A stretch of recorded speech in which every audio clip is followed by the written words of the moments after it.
نماز کے آخری تشہد کی دعا۔ سیدنا ابو بکر صدیق رضی اللہ عنہ بیان کرتے ہیں کہ انہوں نے عرض کی، یا رسول اللہ صلی اللہ علیہ وآلہ وسلم، مجھے کوئی ایسی دعا سکھائیں جسے میں اپنی نماز میں پڑھا کروں۔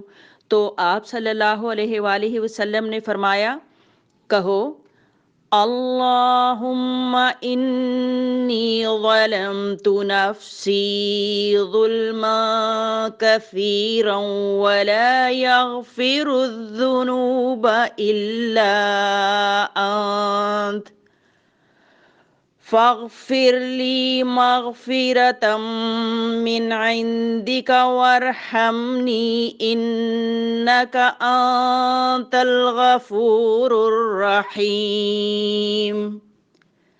اے اللہ، بے شک میں نے اپنے نفس پر بہت زیادہ ظلم کیا، اور تیرے سوا کوئی گناہوں کو بخشنے والا نہیں ہے، پس مجھے بخش دے، بخشش اپنی طرف سے، اور مجھ پر رحم فرما، بے شک تو بہت معاف کرنے والا، بہت رحم کرنے والا ہے۔